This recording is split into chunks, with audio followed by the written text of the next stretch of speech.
I was introduced to the Crystal Skulls, probably 35 years ago, by Edwin Courtney at a very strange venue up north.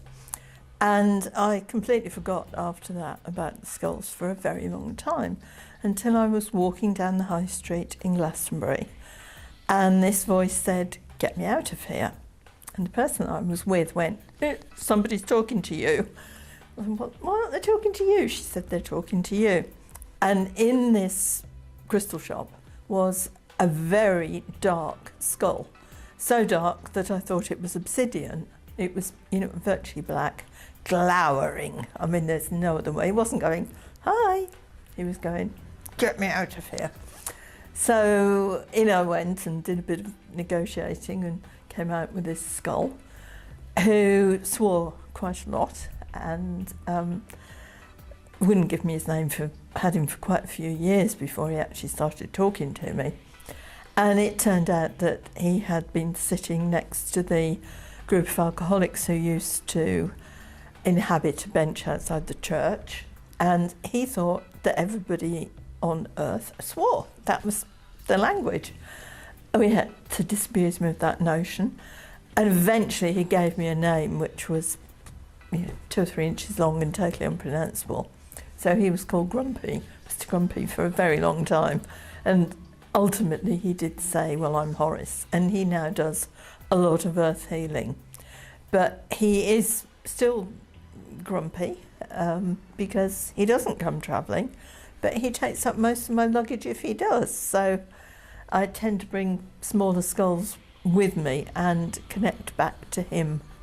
If we're doing earth healing, if we're doing other things, then clearly we need other skulls. So he's had to get used to sharing the job.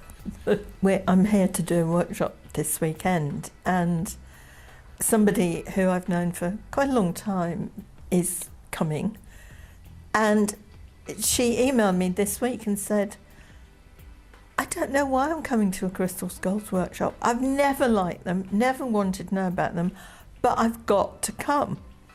And she said, "And what's more, one of my friends is coming because she has the same feeling." And this is what they do. It's like they put out a tractor beam, "Come to me." And you can look at a whole pile of skulls.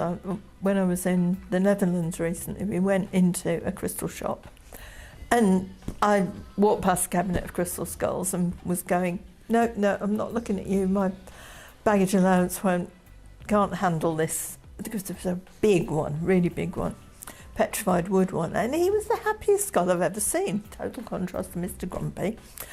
And he so wanted to come out of that cabinet. And I pointed him out to the person who ran the centre where I was working, who'd taken me into this shop. And she said, I don't like crystal skulls. I don't want to know about crystal. Oh. And he went home with her.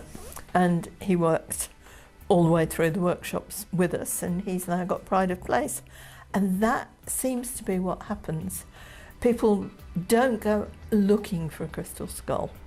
One catches their eye, or they come to a workshop. I always provide them so people can explore it without having to actually own one, although quite a few people do bring their own.